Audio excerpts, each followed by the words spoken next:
Lars, thanks for inviting us to this Connections event. So, and especially it's here in Orlando.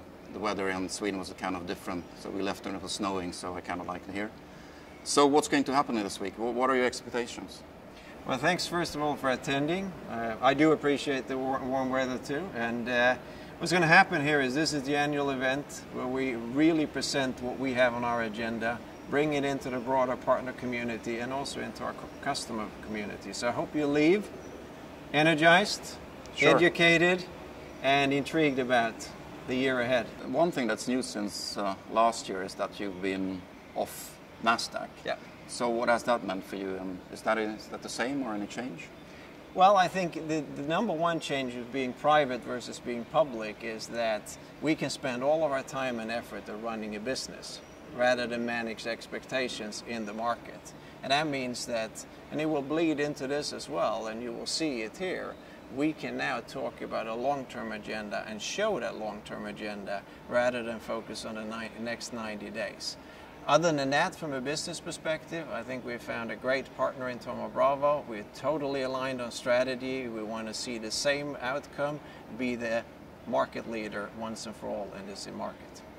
Yeah, and speaking about the market, the competitors, I mean, what will you do to beat them?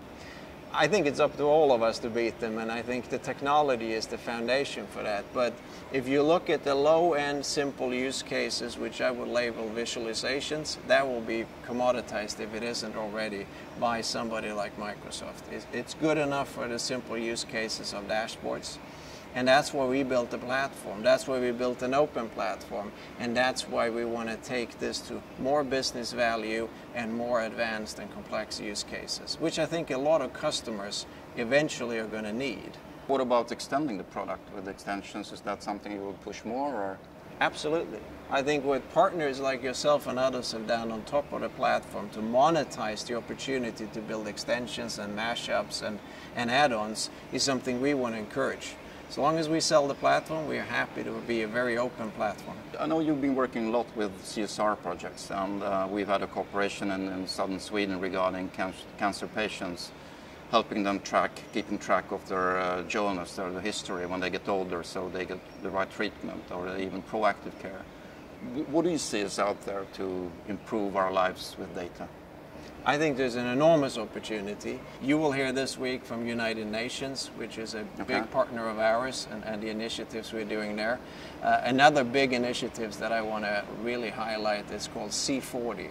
Okay. So under Michael Bloomberg's initiative, the former mayor of New York, the 40 largest cities in the world have come together, and they have decided we're going to make them pollution-free.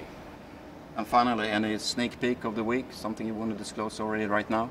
No, not really. What I think you should take away, instead of focusing on presenting the latest version of our products, we're going to look into the next year, all the way to the end of 2018. You're going to hear more about real big data. You're going to hear about our version about cloud, hybrid cloud. You're going to hear about augmented intelligence. That's our version of artificial intelligence. And I think you're going to see a lot of great stuff built by other partners, and I hope you can showcase yours as well. Sounds exciting. Thanks. Yeah. Thank you, Jan. See you.